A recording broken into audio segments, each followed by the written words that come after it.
నటి కాదంబరి జత్వాని కేసు రోజుకో మలుపు తిరుగుతోంది. ఈ కేసులో కీలక సాక్షిగా ఉన్న కృష్ణా జిల్లా మొవ్వ మండలం కోసూరుకు చెందిన మాజీ సర్పంచ్ చిందా వీర వెంకట నాగేశ్వరరావు తాజాగా పోలీసులకు ఇచ్చిన ఫిర్యాదులో కీలక విషయాలు వెల్లడించారు.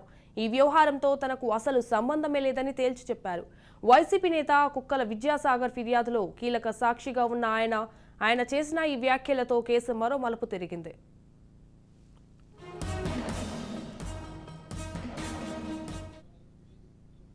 కేసు పూర్వాపరాల్లోకి వెళ్తే జగ్గయ్యపేటలోని తన 5 ఎకరాల భూమిని నటి జత్వానికి విక్రయించినట్టు ఆమె స్వయంగా ఫోర్జరీ పత్రాలు సృష్టించారని, ఆపై ఆ భూమిని నాగేశ్వరరాజు ఆయన అల్లుడు భరత్ కుమార్ కు అమ్మచెప్పారని, అడ్వాన్స్గా 5 లక్షలు కూడా తీసుకున్నారనేది విద్యాసాగర్ ఆరోపణ. ఇదే విషయంపై ఈ ఏడాది ఫిబ్రవరి 2న ఇబ్రహీంపట్నం పోలీసులకు ఫిర్యాదు చేశారు.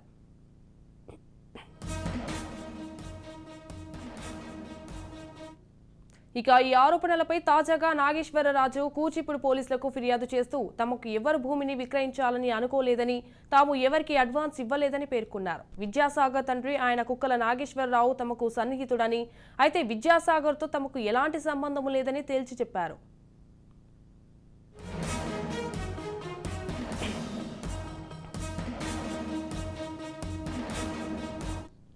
తిరుమల శ్రీవారి దర్శనానికి సిఫారసు లేఖల కోసం ఇచ్చిన ఆధార్ కార్డులను నాగేశ్వరరావు వ్యక్తిగత సహాయకుడు గోరిపర్తి శ్రీనివాసరావు దుర్వినియోగం చేసి ఈ కేసులో ఇరికించాలని పోలీసులకు ఇచ్చిన ఫిర్యాదులో పేర్కొన్నారు. వారు చేసిన పనితో తమ కుటుంబ ప్రతిష్టకు భంగం వాటిల్లిందని, వారిపై చర్యలు తీసుకోవాలని ఆయన ఫిర్యాదులో కోరారు.